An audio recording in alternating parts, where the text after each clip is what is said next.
तो हेलो दोस्तों, welcome back to the channel class 10 maths with Kapil. तो अपना पहले चैप्टर के साथ शुरू करते हैं। First chapter of mathematics real numbers. तो आज मैं आपको बताऊंगा कि कितने प्रकार के नंबर्स वगैरह होते हैं। पहले मैं ओवरव्यू दे देता हूं नंबर्स का, और जो भी इंपॉर्टेंट टॉपिक्स वगैरह हैं उनके बारे में बता देता हूं, जैसे नंबर्स क्या होते हैं, फैक्टर्स क्या होते हैं और डिविजिबिलिटी क्या रहती है। तो ये सारी जो भी अपने फर्स्ट चैप्टर में जो भी काम आएंगी आगे के लिए, जैसे कोई भी एलसीएम एचसीएफ वगैरह निकालना पड़ेगा, तो मैं सारी डिटेल्स पहले आपको बता देता हूँ। उसके बाद अपनी एक्सरसाइज के लिए चलते हैं। तो सबसे पहले आपको दिख रहा है कि नंबर्स, सबसे पहले तो ये है कि नंबर्स क्या होते हैं। तो नंबर्स मतलब डिजिट्स, संख्या कोई भी जो आपको दिख रही है वो नंबर्स होती है। तो सबसे पहले सवाल आता है, जैसे अपना चैप्टर है रियल नंबर्स। तो रियल, तो एक तो ये है कि रियल नंबर्स क्या होते हैं। नंबर्स तो हमने सीख लिए। अब रियल नंबर्स मतलब जो भी अपने वास्तविक नंबर होते हैं, जैसे 0 1 2 3 जो भी अपने को दिख रहे हैं, वो सारे नंबर्स अपने रियल नंबर्स होते हैं। अब आप लोगों को मन में क्वेश्चन आ रहा होगा कि अगर रियल नंबर्स, जो भी सारे नंबर्स हम पढ़ते हैं वो सारे रियल नंबर्स होते हैं, तो और भी कोई दूसरे तरीका के नंबर होते हैं या नहीं। तो हाँ, एक और होते हैं रियल नंबर्स के अपोजिट, वो होते हैं इमेजिनरी। इमेजिनरी जैसा कि नाम से ही समझ में आ रहा है, इमेजिनरी मतलब काल्पनिक, जिनका कोई वास्तविक एग्जिस्टेंस ना हो। तो ये जैसे एग्जांपल मैं बताऊं, ये आपको जो इमेजिनरी नंबर है ये 11th या 12th में पढ़ने को मिलेंगे। ये इनको आयोटा की फॉर्म में लिखते हैं। और मतलब तो कैसे, एक ये भी डाउट रहेगा कि कैसे पहचानेंगे इमेजिनरी या रियल नंबर जब इनका एग्जिस्टेंस ही नहीं होता। तो इनका जैसे किसी रूट के अंदर कोई वैल्यू नेगेटिव आ जाती है, जैसे -1, अगर आप √1 का निकालोगे तो वो आंसर होता है +-1। लेकिन अगर ये नेगेटिव हो जाए वैल्यू, जैसे -1 का रूट निकालना हो, तो ऐसा तो हम निकाल नहीं सकते नेगेटिव का रूट। तो ये आयोटा की फॉर्म में लिखते हैं, जो आयोटा स्क्वायर की वैल्यू -1 होती है। तो ये सारे इमेजिनरी नंबर होते हैं। तो अपना बैक आते हैं टॉपिक पे रियल नंबर्स। तो मैं अभी आपको सारे नंबर्स के बारे में बता देता हूँ कि कौन कौन से नंबर्स होते हैं। तो टोटल तरीका के अभी जो जैसे पढ़ते हैं वो 8 टाइप के नंबर पढ़ते हैं, 5 6 7 8। अब कौन कौन से होते हैं, इनका नंबर्स का दो का कॉम्बो होता है। एक अगर हमने पढ़ लिया तो दूसरा उसका अपोजिट है। तो जैसे सबसे पहला होता है नेचुरल नंबर। पहले मैं एक साथ नंबर्स को लिख लेता हूं। नेचुरल नंबर, दूसरा होता होल नंबर, तीसरा होता प्राइम नंबर, चौथा होता कंपोजिट नंबर। ये ऐसा नहीं रहता कि जैसे अगर आपसे कोई पूछ ले कि नंबर्स कितने प्रकार के होते हैं, तो आप ये नहीं कह सकते कि 8 प्रकार के हो सकते हैं। ये कोई म्यूचुअली एक्सक्लूसिव नहीं है, मतलब हर एक नंबर आपको दूसरे में भी मिल जाएगा। तो एक ये नहीं कह सकते हम कि 8 प्रकार के होते हैं। बाकी जो डिफरेंट तरीका के नंबर होते हैं वो ये सारे होते हैं। कंपोजिट हो गया। अब आता है रेशनल नंबर, जो अपना क्वेश्चन आएंगे 1.2 एक्सरसाइज में। तीसरा आता है इर्रेशनल नंबर, 6th। और 7th आता है ऑड नंबर, और 8th आता है इवन नंबर। तो स्टार्ट करते हैं अपना। और इससे पहले मैं आपको एक चीज और बता देता हूं, फैक्टर, जो भी मैंने पहले नाम लिया था। तो फैक्टर का मतलब होता है गुणनफल। गुणनफल मतलब जैसे कोई भी हमें नंबर दे दिया, जैसे 10, कोई भी 10 दे दिया अपने को, तो फैक्टर मतलब वो कितनी डिजिट से डिवाइड हो रहा है। जैसे 10 एग्जांपल लिया हमने, एग्जांपल के लिए 10 कोई नंबर लिया, तो ये डिवाइड किससे हो रहा है, एक तो 1 से हो रहा है, 2 से हो रहा है, 5 से हो रहा है और 10 से हो रहा है। तो जो इसके ये 4 है, ये सारे फैक्टर्स हैं। तो मतलब फैक्टर्स का सीधा सीधा मतलब जिन भी डिजिट से कोई नंबर डिवाइड हो रहा है वो सारे फैक्टर्स होते हैं उस नंबर के। दूसरा एक आता है डिविजिबिलिटी।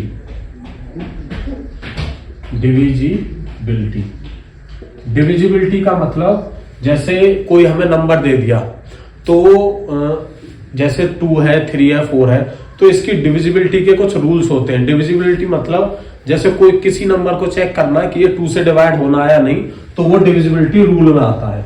तो हर एक नंबर के लिए डिविजिबिलिटी रूल रहता है। इसके लिए कुछ मेन जैसे 2 3 4 5 6 7 इनकी आप डिविजिबिलिटी याद कर लो। बाकी का ये ही मेन रहते हैं, जब भी फैक्टर्स निकालने के लिए यूज होती है डिविजिबिलिटी का। तो फैक्टर्स निकालने के लिए यही जो 6-7 मेन है, इनको ये आप याद कर लो। बाकी तो आगे चल के हिट एंड ट्रायल यूज करना पड़ता है। जैसे अगर आपको देखना है कि 19 से डिवाइड होगा या नहीं, तो उसका सिंपल टेक्निक यही है कि 19 से डिवाइड करके देख लो। बाकी जो तो डिविजिबिलिटी मैं आपको बता दूं, ये मैं इमेजिनरी नंबर वाला पार्ट इरेज कर देता हूं। यहां से आपको बताऊं, मैं मेन की 2, 3, 4, 5, 6 इनकी डिविजिबिलिटी बता देता हूं। 2 की मतलब अगर कोई आपको देखना कि कोई नंबर 2 से डिवाइड हो या नहीं, तो लास्ट डिजिट नंबर की जो भी लास्ट डिजिट है, वो लास्ट डिजिट इज 0, या तो 0 रहनी चाहिए और must be in table of 2। या तो वो 0 से 0 रहना चाहिए लास्ट डिजिट, या फिर 2 की टेबल में रहना चाहिए। 3 का सेम है सम ऑफ डिजिट्स, जो भी डिजिट, जैसे 12 डिजिट है कोई भी, तो 12 में क्या डिजिट है 1 और 2, तो उसकी सम 1 और 2 का सम 3 होगा, तो वो 3 की टेबल में आना चाहिए। तो sum of digits must in table of 3, ये 3 की टेबल में रहना चाहिए डिजिट्स का सम। ऐसे 4, अगर 4 का सेम 2 की तरह होता है, एक तो 2 से, अब इसका 2 डिजिट से देख सकते हैं हम। पहला तो ये आ गया कि अगर जो 2 से डिवाइड हो रहा है, तो उसका तो ये मस्ट है कि 4 से अगर कोई डिविजिबल है तो वो 2 से डिवाइड मस्ट होना चाहिए। इसका एक रूल भी है कि लास्ट 2 डिजिट्स, 2 में हम केवल 1 डिजिट देखते थे, लास्ट 1 डिजिट, इसमें लास्ट 2 डिजिट्स देखते हैं। लास्ट 2 डिजिट्स या तो 0 हो, या फिर इन टेबल ऑफ 4, या फिर 4 की टेबल में हो, लास्ट की 2 डिजिट्स। ऐसे 5 के लिए लास्ट डिजिट मस्ट बी 0 या 5। लास्ट डिजिट अगर 0 है या 5 है, तो वो 5 से डिवाइड होगा। 6 के लिए 6 को कैसे लिख सकते हैं हम, 2 into 3, तो मतलब इसका दोनों की डिविजिबिलिटी है, मतलब वो 2 से भी डिवाइड होना चाहिए और 3 से भी डिवाइड होना चाहिए। तो 3 और 2 की जो भी डिविजिबिलिटी थी, उन दोनों को कंबाइन करके ये 6 से भी डिवाइड हो जाएगा। तो अपना बैक आते हैं नंबर्स पे। तो पहला आया नेचुरल नंबर। तो नेचुरल नंबर क्या होते हैं, जो भी आपको नंबर्स दिख रहे हैं, जैसे 1, 2, 3 करके, ये सारे नेचुरल नंबर्स होते हैं। अभी इनका कॉम्बो जैसे मैंने आपको बताया, natural whole, prime composite, rational, irrational और इवन। तो ये अगर आपने एक समझ लिया, तो दूसरा उसका मोस्टली अपोजिट ही होता है। तो अब नंबर्स पे शुरू करते हैं। मैं आपका यहाँ डिविजिबिलिटी वाला पार्ट हटा देता हूं।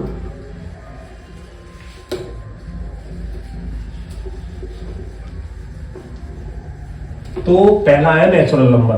तो नेचुरल नंबर्स क्या होते हैं, जो नंबर 1 से स्टार्ट होते हैं, मतलब नंबर्स फ्रॉम 1 to 1 से लेके इन्फिनिटी तक। अब इन्फिनिटी क्या होती है, इन्फिनिटी मतलब कोई भी संख्या हो सकती है एंड तक, क्योंकि हमें काउंटिंग्स की तो कोई लिमिट है नहीं। तो इन्फिनिटी 1 से लेकर इन्फिनिटी तक नेचुरल नंबर होते हैं।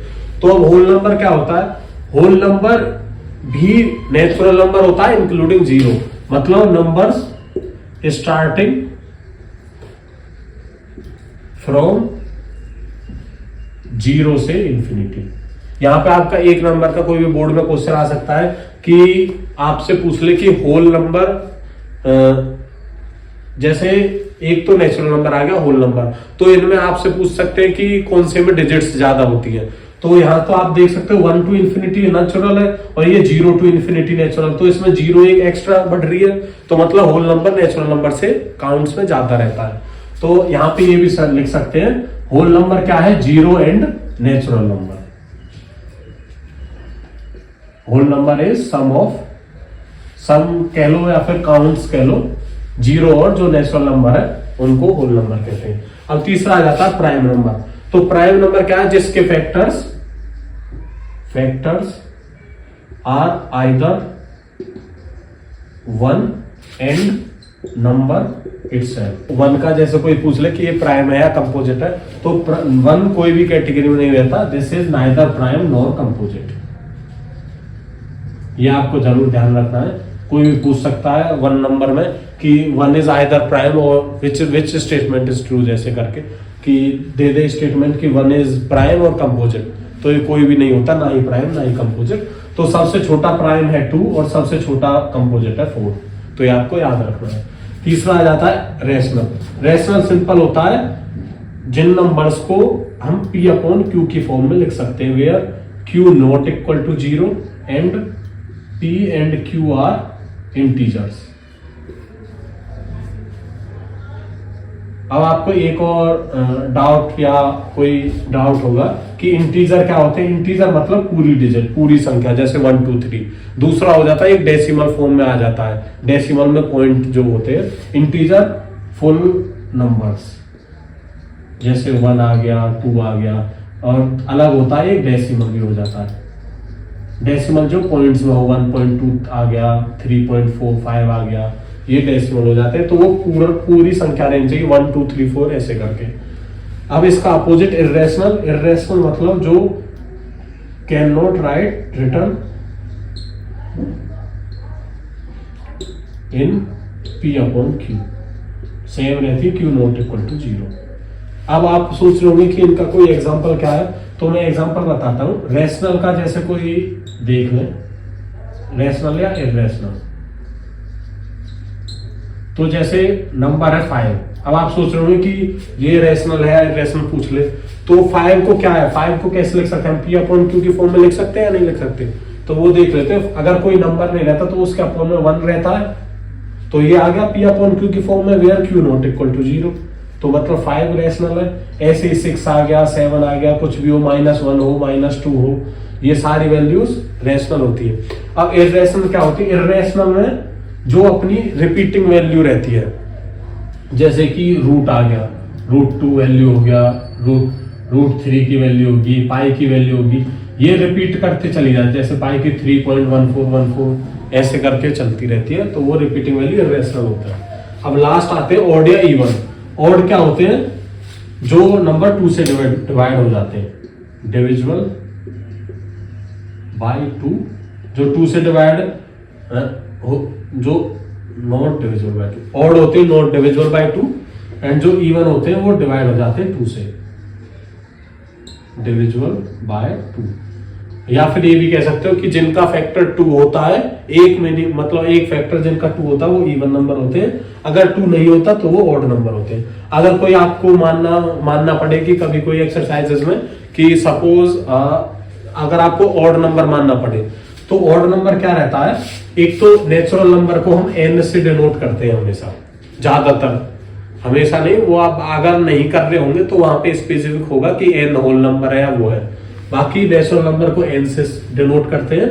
होल नंबर क्या आ गया, 0 एंड n। ऐसे ही प्राइम नंबर जो 1, ये इनकी ज्यादा डिनोटेशन की जरूरत नहीं रहती। रेशनल नंबर को P अपॉन Q की फॉर्म में, रेशनल नंबर जो नहीं लिखा जा सके, जैसे रूट्स वैल्यू होती है। Odd number not divisible by 2, इसको अगर मानना है आपको, ऑड नंबर जैसे एग्जांपल बताऊं, वो होते हैं जैसे 1 हो गया, 3 हो गया, 5 हो गया, 7 हो गया, ऐसे करके 7 9 ऐसे करके जो भी 2 से डिवाइड नहीं हो रहा वो सारे ऑड नंबर होते हैं। तो इनको लिखते हैं 2n + 1 की फॉर्म, वेयर n कहां से होता है, 0 to infinity, कोई भी वैल्यू हो। अगर हम n की वैल्यू 0 रखेंगे तो 2 × 0 0 + 1, तो 1 आ गया, तो वो ऑड हो गया। ऐसे ही जो इवन नंबर होते हैं इसको डिनोट करते हैं 2 × n से। इसका कुछ भी मल्टीप्लाई, n की कुछ भी वैल्यू कर रख दो, वो 2 के मल्टीपल में आएगा, तो उसको ऐसे डिनोट करते हैं। तो गाइस ये सारे थे रियल नंबर्स या नंबर्स के बारे में। नंबर्स के बारे में बताया मैंने आपको, डिविजिबिलिटी के बारे में बताया, फैक्टर के बारे में बताया। तो ये सारे इस जो फर्स्ट चैप्टर है इसके बारे में है। अब हम अपनी एक्सरसाइजेस पे चलते हैं, तो वो स्टार्ट करते हैं। तो दोस्तों अपना स्टार्ट करते हैं अपने एक्सरसाइज 1.1 के साथ। एक्सरसाइज 1.1, तो मैं आप लोगों को जो भी ये क्वेश्चंस हैं, जो भी 7 क्वेश्चंस दे रखे हैं, इन सभी को सॉल्व करके बताऊंगा। तो आप लोग सारे नोट्स बना लें, और सबसे अच्छा एक तरीका बताऊं कि आप लोग ज़्यादा नंबर्स गेन कर पाए एग्जाम्स में, तो वो क्या है, जितना भी आपको कुछ भी दे रखा है ना, उसको पूरा एक्सप्लेन करके लिखें। जैसे कुछ भी जैसे कोई भी नंबर दे रखा है, अगर उसके फैक्टर लगाने हैं तो पूरा लिखे चलें कि the factors of this number are ये। तो जितना आप एक्सप्लेन करके लिखोगे उतने ही आपको जो भी मार्क्स वगैरह वो भी ज़्यादा मिलेंगे। तो पहले तो आप लोग अपनी बुक खोल के ही रखना, ताकि जो भी मैं क्वेश्चन बोलूँ मैं अपना एक यहाँ से बोलता जाऊँगा, दूसरा साइड में भी मैं अपने जो भी एक्सरसाइज की फोटो वो भी लगा दूंगा, तो उससे भी आप देख सकते हो। तो क्वेश्चन नंबर फर्स्ट है, express each number as a product of its prime factor. तो जो भी नंबर्स दे रखे हैं इनको हमको जो भी उसके प्राइम फैक्टर्स हैं, तो अब इधर शब्द आ गया जो मैंने बताया था आपको नंबर्स के टाइम पे कि फैक्टर्स और प्राइम नंबर, मतलब जो प्राइम नंबर क्या होते हैं उसके फैक्टर। तो फैक्टर मतलब गुणनफल, प्राइम नंबर जो भी अपने प्राइम नंबर की डेफिनेशन मैं आपको बता चुका हूँ। तो प्राइम फैक्टर चलते हैं, जैसे कोई भी फर्स्ट क्वेश्चन का फर्स्ट पार्ट दे रखा 140, तो हमें 140 का ये नंबर शो करना है as a product of its prime factor. तो सबसे पहले मैंने आपको क्या बताया कि ढंग से लिख के चलना है। तो 140 के क्या करते हैं, डी फैक्टर्स ऑफ 140 आर। तो अब क्या करना है अपने को, 140 का ये साइड में ही ऐसे हम फैक्टर्स निकालते हैं। तो सबसे पहले क्या देखना है कि 140 किससे डिविजिबल हो रहा है। तो इसकी एक डिविजिबिलिटी की रहती है कि जो भी नंबर्स है जैसे 2, 3 या फिर जो भी नंबर है उसका डिविजिबिलिटी क्या रहेगी। जैसे 2 है तो 2 नंबर किस किस को डिवाइड कर सकता है, उसके लिए 2 के लिए क्या रिक्वायरमेंट पड़ेगी। तो वो सारे रहते हैं, वो डिविजिबिलिटी की रहती है। उसके लिए मैं एक अलग से वीडियो भी बना दूंगा और यहाँ पे भी आपको समझा रहा हूँ कि डिविजिबिलिटी।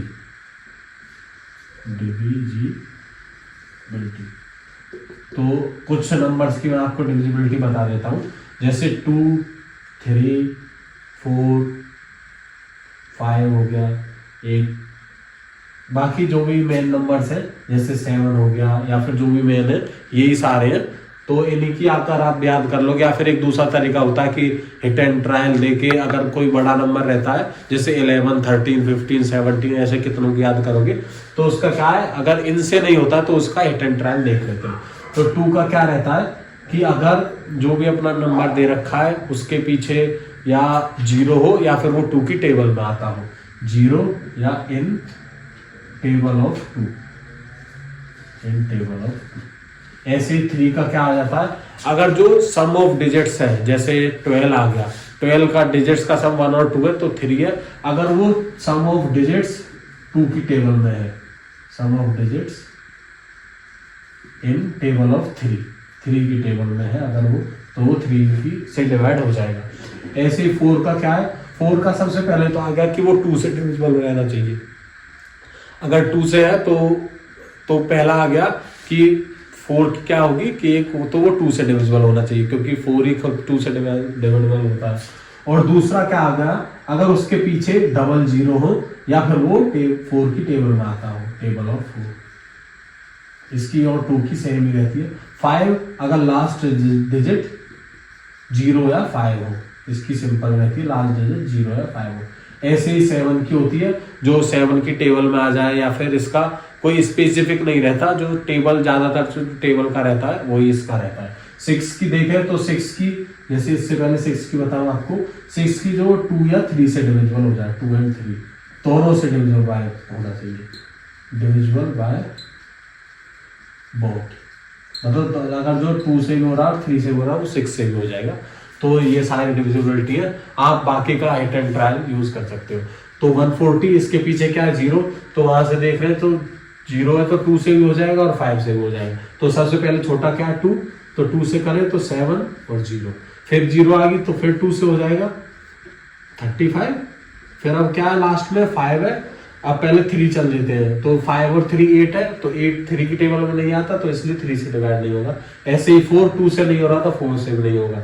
अब आ गया 5, लास्ट डिजिट या 0 हो या 5 हो, तो 5 है तो मतलब ये 5 से डिवाइड हो जाएगा।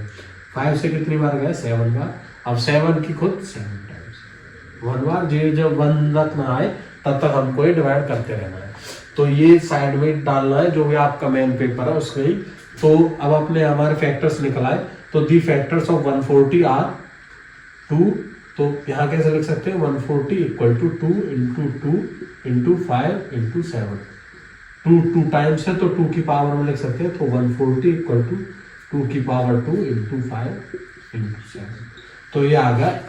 हेंस आपको ढंग से लिखना है, hence 140 as a product of its prime factor equal to 2 की पावर 2 इंटू 5 इंटू 7। तो ये अपना आंसर है।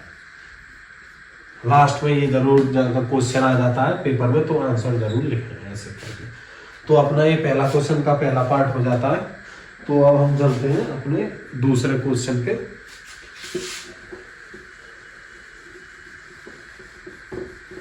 ये मैं अभी लिख ही रहने देता हूँ, जो भी डिविजिबिलिटी वगैरह है, अगर ये आगे काम नहीं आती है तो हम अपना ये मिटा देंगे। अपना जैसे सेकंड क्वेश्चन चलते हैं, तो आप लोग सेकंड क्वेश्चन उठाओ।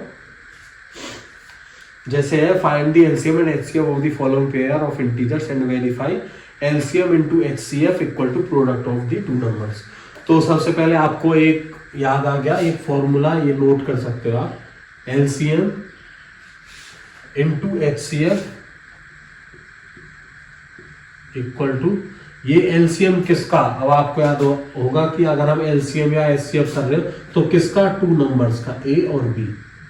ऐसे ही एचसीएफ ऑफ टू नंबर्स, ये नंबर सेम रहने चाहिए, इक्वल टू किसके होता है, product of its numbers, A into B, मतलब प्रोडक्ट ऑफ नंबर्स।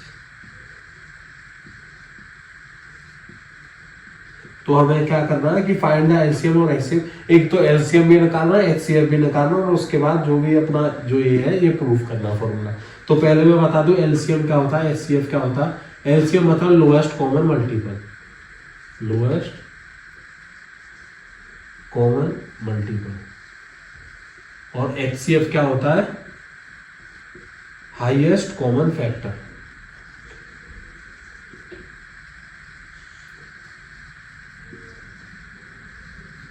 एलसीएम मतलब lowest common multiple, lowest common multiple मतलब जो भी आप हमको दो नंबर दे रखे हैं, उन दो नंबर का ऐसा कॉमन पार्ट जो दोनों को डिवाइड करता हो सबसे छोटा। जैसे मान लो कोई भी नंबर है, जैसे हम क्वेश्चन उठाएंगे तो उसमें समझेंगे। तो एलसीएम लोएस्ट कॉमन मल्टीपल, ऐसा छोटा डिजिट या छोटा नंबर जो दो नंबर्स को डिवाइड करता हो। एचसीएफ हाईएस्ट कॉमन फैक्टर, जो उसके फैक्टर्स दे रखे हैं उसमें सबसे जो हाईएस्ट है वो अपना एचसीएफ हो जाएगा। तो ये अपने को प्रोडक्ट वो करना है। अब जैसे सेकंड क्वेश्चन का हम पहला पार्ट उठा लेते हैं, जिसमें जो भी अभी समझाया था उसमें वो एज अ प्रोडक्ट भी शो करना और उसके एलसीएम और एचसीएफ भी निकालने। तो इससे आपको दो फायदा रहेंगे, एक तो एलसीएम और एचसीएफ कैसे निकालते वो पता चल जाएगा, और उसका जो भी अपना डेफिनेशन है या फिर जो रूल दे रखा है उसको वेरीफाई करना। तो पहला है 26 एंड 91। तो सबसे पहले क्या करना, फैक्टर्स निकालने हैं इनके, क्योंकि दोनों में नाम था, एलसीएम में लोएस्ट कॉमन मल्टीपल, एचसीएफ में हाईएस्ट कॉमन फैक्टर। तो फैक्टर्स ऑफ 26 के कैसे निकालोगे, सेम तरीके से जैसे पिछला क्वेश्चन बताया था। लास्ट में 2 है तो टेबल ऑफ 2, 13 और 13 से 1। ऐसा ही फैक्टर्स ऑफ 91 इक्वल टू 91 है। तो पहला तो ये हिट एंड ट्रायल रहता है, जैसे 7 की टेबल में है या नहीं, ये सारे आपको देखने पड़ेंगे कि इनके में है या नहीं। तो अगला आ जाता है 7, तो 7 से 13 टाइम्स एंड 13 से 1 टाइम। तो 26 के क्या फैक्टर्स थे, 2 इंटू 13, और 91 के 7 इंटू 13। तो पहला आ गया क्वेश्चन की एलसीएम क्या है।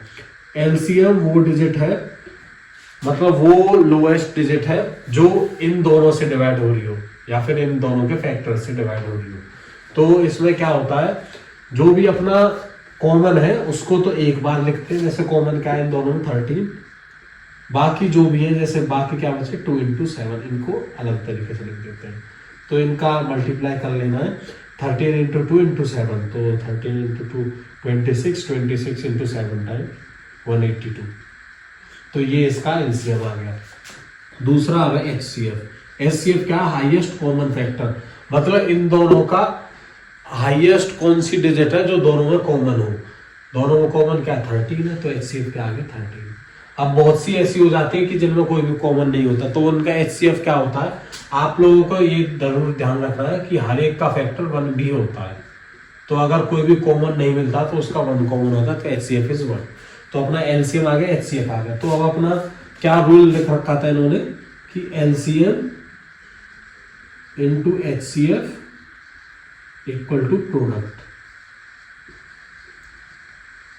ऑफ टू नंबर, ये रूल लिख रखा है। तो अब हमको क्या करना है, ये बिल्कुल एक्सप्लेन वाइज करना है बिल्कुल ढंग से। तो हमें एलएचएस उठा लेना है।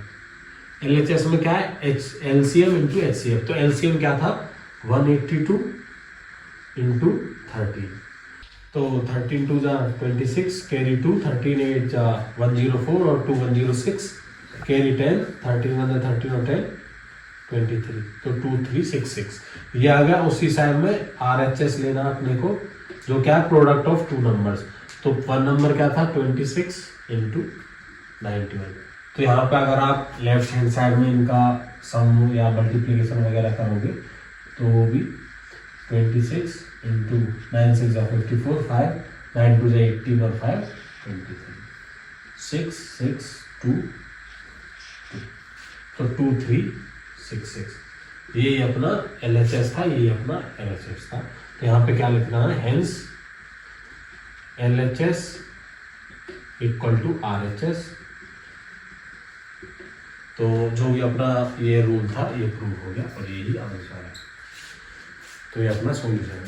तो अपना चलते हैं अगले नेक्स्ट क्वेश्चन पे, या आप देख सकते हो, उतार सकते हो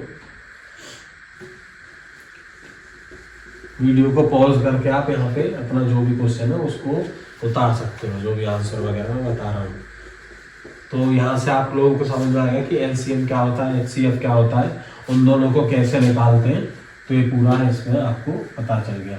अब मैं अपना विदाउट देर करे अपने जो नेक्स्ट क्वेश्चन है उसके साथ चलता हूँ। तो नेक्स्ट है third, find the LCM and HCF of the following integer by applying the prime factorisation method. अब इसमें है प्राइम फैक्टराइजेशन मेथड। तो पहला तो क्वेश्चन यही रहता है कि प्राइम फैक्टराइजेशन क्या होता है, उसमें एलसीएम और एचसीएफ कैसे निकालें।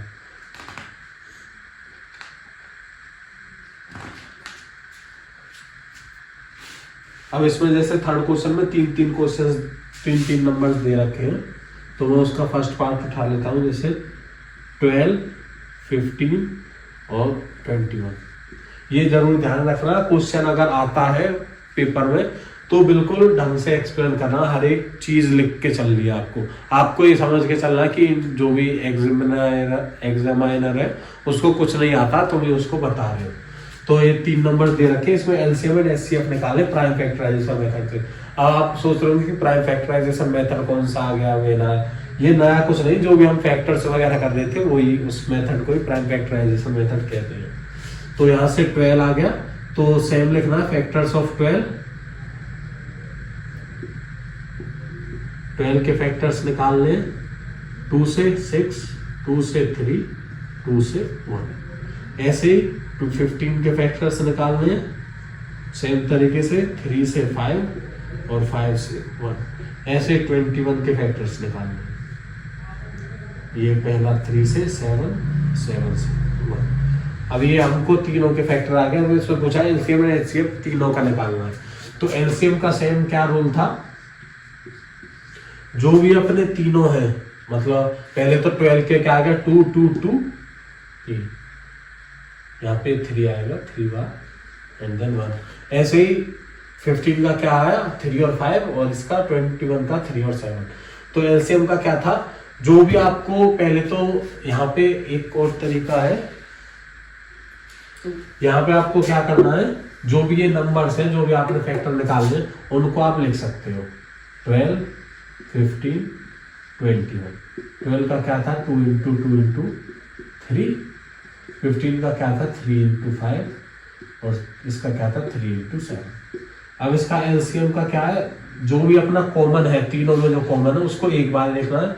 तो सब में कॉमन क्या है 3, उसको लिख लिया। बाकी का क्या बचा 2 इंटू 2,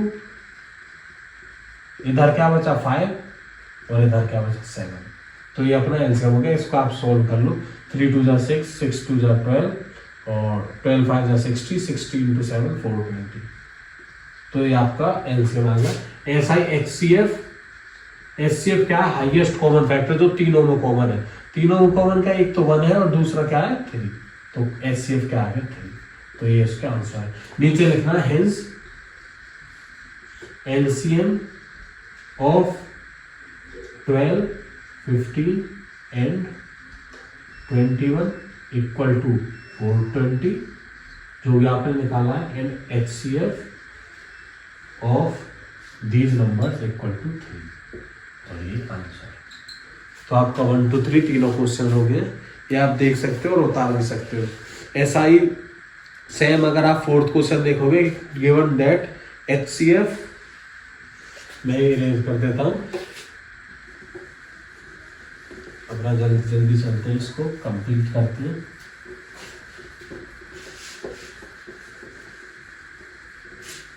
ये फोर्थ क्वेश्चन बिल्कुल सेम जैसा हमने सेकंड क्वेश्चन में किया था उसकी तरह है।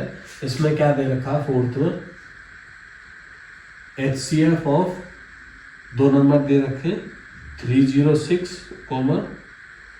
657 इक्वल टू 9 है। तो find the LCM of 306, find क्या करना है अपने, LCM फाइंड करना है इन्हीं 2 नंबर्स का, 306 और 657। तो अपने को क्या रूल पता था, जो हमने सेकंड क्वेश्चन में लिखा था कि अगर आपको आंसर लिखना है आंसर शीट में, तो पहले तो ये लिख दिया, तो वी नो डेट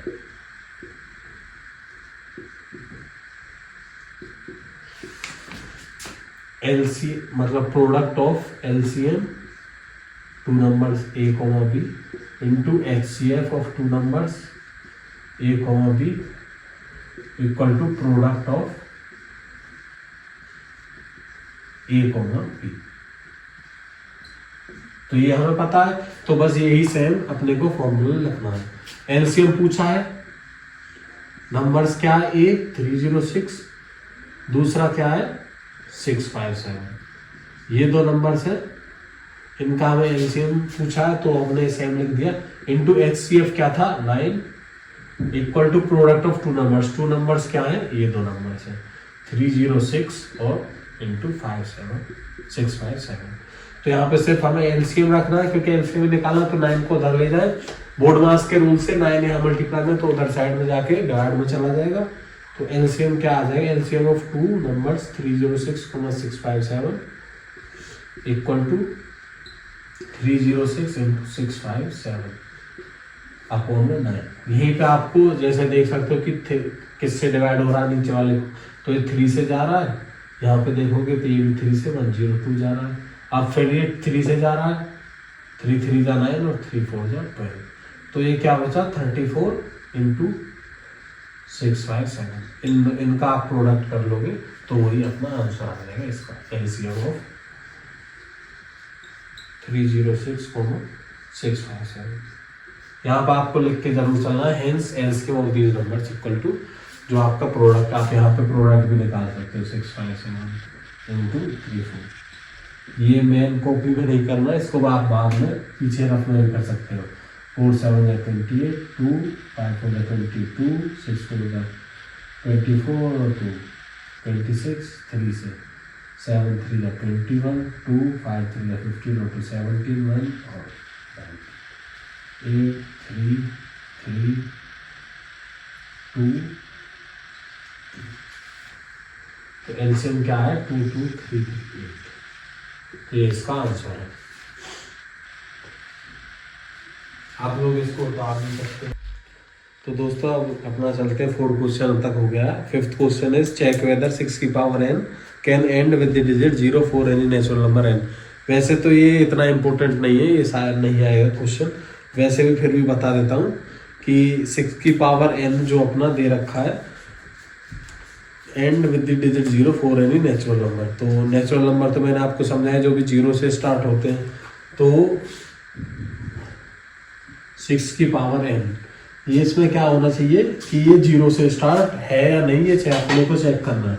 तो अगर हम 6 की पावर 0 रखते हैं, या फिर जो भी अपन इसका जो जैसे 0 रख दिया, तो उसका 6 की पावर 0 का किसी की पावर 0 रहती है तो 1 आती है, 4n इक्वल टू 0।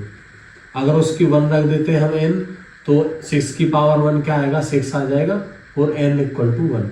तो ऐसे चेक करना है कि कोई ऐसा नंबर रहेगा क्या जो ये जीरो से एंड करे, एंड विद जीरो। तो क्या है, अगर जैसे हमने डिविजिबिलिटी में पढ़ाया था ये जीरो से एंड करेगा, तो इसके लिए जो अगर जीरो पे एंड करेगा तो इसका या तो 2 एक फैक्टर रहेगा और एक रहेगा 5। तो अगर हम सिंपल ये देख लेते हैं कि अगर जो ये डिजिट हमें दे रखी है वो जीरो कब आएगी, या तो उसका 2 और 5 अगर दो हो, दोनों फैक्टर हो, तो उसका जैसे मान लो 10 है, 10 के अगर कुछ भी पावर आप 1 या 2 कुछ भी रखते हो तो 1 पे रखोगे तो 10 आएगा, 2 पे रखोगे तो 100 आएगा। तो अगर जैसे इसकी पावर के लिए ये जीरो आएगी तो 10 क्यों लिया हमने, क्योंकि इसके फैक्टर में 2 और 5 है। अगर 2 और 5 है तो वो कोई भी नंबर हो, जैसे कोई दूसरा बड़ा नंबर ले लेते हैं, जैसे 20 नंबर ले लेते हैं, तो उसकी अगर कितनी भी पावर होगी तो लास्ट डिजिट जीरो आएगी। तो अगर जैसे सेम तरीके से जैसे 6 है तो 6 के फैक्टर्स क्या है, फैक्टर ऑफ 6 2,3 है। तो लेकिन अगर जीरो के लिए कोई भी एंड करेगा जीरो तो उसके लिए फैक्टर क्या चाहिए, 2 और 5। तो अगर इसके 2 और 5 नहीं है तो हेंस 4 एनी वैल्यू, कोई भी वैल्यू आ जाए, ये 6 की पावर डजंट एंड। तो ये आपका हो गया कि हेंस 4 एनी वैल्यू 6 की power and doesn't and with zero, ये किसी भी वैल्यू के लिए जीरो पे एंड नहीं करेगी।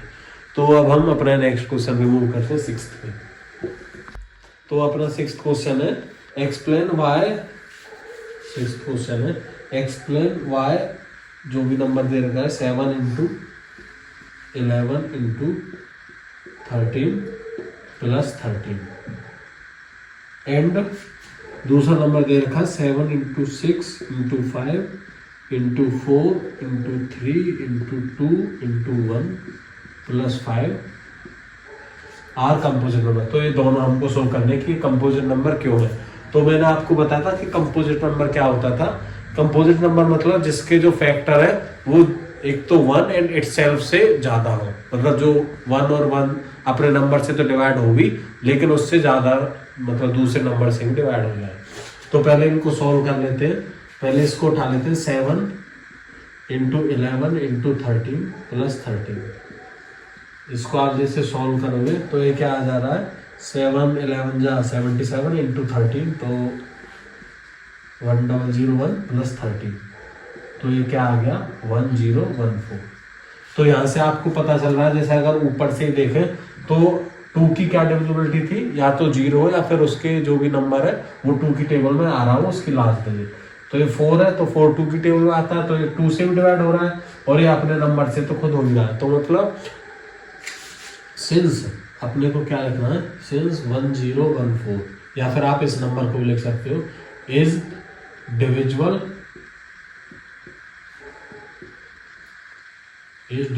Bye 1 1014 and 2।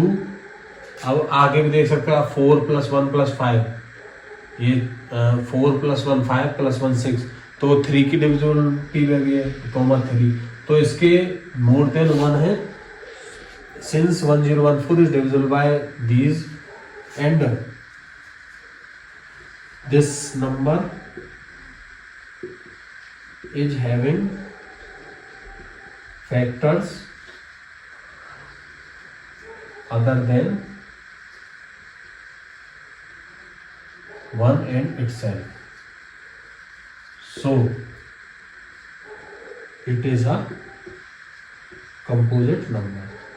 ऐसा ही सेम आप दूसरा नंबर दे रखा है इसके लिए कर सकते हो। इसको भी उठा लेते हैं नीचे, जो भी ये नंबर है, तो इसको आप मल्टीप्लिकेशन करके सोल्व करोगे तो यहाँ से आपका आ जाएगा जो भी ये, अगर मल्टीप्लाई करते हो 7 6 जा 42 और यहाँ 5 4 जा 20, उसका 2 840 टाइम्स 840 × 2 1680, 1680 का 3 टाइम्स करोगे तो 4800। ये इसका टोटल अगर आप सॉल्व करोगे तो 5045 करके आ रहा है। तो अगर इसका देखोगे आप 5045, तो अब इसका लास्ट में 5 है तो सिंपल तरीके से आ गया, एक तो इसका फैक्टर 1 है, एक 5 आ गया, और मतलब जो भी दूसरा रहेगा, या फिर सीधा ही कर दे 5045 है। तो इसके भी सेम ही है कि this number is having factors 1 5 5 0 4 5, it means it is having factors more than 1, so it is also a composite number. तो ये दोनों का सेम, ये अपने को जो शो करना था कि कंपोजिट नंबर है क्यों है, वो इससे एक्सप्लेन हो जाएगा। तो हम अपना नेक्स्ट क्वेश्चन पे चलते हैं। आप इसको 11th क्वेश्चन है, इसको आप ढंग से पढ़ो कि there is a circular path around a sports field. एक स्पोर्ट्स फील्ड है, उसका मतलब मान लो कोई भी स्पोर्ट्स फील्ड है, ये कोई फील्ड है, इसका कोई सर्कुलर पाथ है, कोई भी फील्ड सर्कुलर लगा लो या कोई सा भी लगा लो, ये सर्कुलर पाथ है और इसका ये फील्ड है अंदर। उसमें कह रहा है Sonia takes 18 minute to drive 1 round in off field.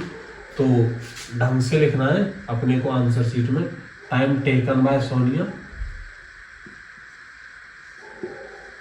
To complete 1 round,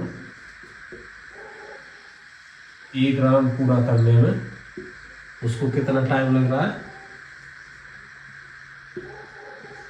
18 minute. ऐसा ही सेम दूसरा बंदा है, Ravi takes 12 minute for the same, time taken by same लिखना है अपने को, by Ravi to complete 1 round equal to 12 minute. मतलब रवि जो एक राउंड है उसको 6 मिनट पहले कंप्लीट कर लेता है। अब पूछा suppose they start at the same point, अगर वो सेम पॉइंट से स्टार्ट करते, कोई भी एक पॉइंट मान लिया एक, अगर सेम पॉइंट से स्टार्ट करते हैं and go in the same direction, same he direction में चलते हैं दोनों, रवि भी इधर और इधर ही सोनिया, तो after how many minutes will they meet again at the starting point. तो वो स्टार्टिंग पॉइंट पर कितने मिनट बाद मिलेंगे। अगर इसका आप एक बार देखो, ये सोनिया 18 मिनट लग रहे हैं इसको एक राउंड पूरा करने में और रवि को 12 मिनट लग रहे हैं। तो सोनिया यहाँ से चली, रवि भी यहाँ से चला, तो रवि पहले छोड़ देगा सोनिया को, वो 12 मिनट में यहाँ आ जाएगा। ऐसे ही जब वो 12 मिनट में यहाँ आएगा तब सोनिया कितना है, कुछ यहाँ पे रहेगी, इसके जैसे आप 3 पार्ट कर लेते हो 6-6 मिनट के, ये 6 ये 6 और ये 6, तो सोनिया यहाँ पे रहेगी जब वो यहाँ 12 पे आ जाएगा। ऐसा ही सेम वो कौन सी कॉमन, मतलब वो कॉमन मिनट कौन सी रहेगी जहाँ पे वो सेम स्टार्टिंग पॉइंट पे मिलेंगे। तो वही सेम फंडा आ गया इसमें, वो कॉमन मल्टीपल ढूंढना है 2 नंबर्स का। तो वही सेम कॉमन मल्टीपल क्या होता है, एलसीएम। तो सेम एलसीएम ऑफ 18, 20 ये निकालना। 18 का एलसीएम क्या होता है 2, 9, 2, 3, 3, 3 से 1, तो एलसीएम क्या आ गया 2 इंटू 3 इंटू 3। ऐसे 12 का क्या एलसीएम है 2, 6, 2 से 3 और 3 से 1। तो यहाँ पे अपने को क्या आ गया 18 के कैसे लिख सकते हैं 2 इंटू 3 इंटू 3। ऐसे ही 12 को क्या लिख सकते हैं 2 इंटू 2 इंटू 3। तो इसमें क्या है एलसीएम का क्या था, जो भी कॉमन है वो अपने को निकालना है। एक तो 2 कॉमन है, एक 3 कॉमन है। तो एलसीएम में क्या आ जाएगा, एक तो 2 इंटू 3 और बाकी के क्या बचे, एक 3 बचा और एक 2 बचा। इसकी मल्टीप्लाई कर लो, 2 3 जा 6, 6 3 जा 18, 18 2 जा 36। तो वो 36 मिनट बाद सेम पॉइंट पे मिलेंगे। तो ये इसका आंसर है। तो लिख सकते हो आप hence they meet at the same starting point in 36 minutes. ठीक है, तो इसी के साथ अपनी जो एक्सरसाइज 1.1 है वो अपनी कंप्लीट हो जाती है।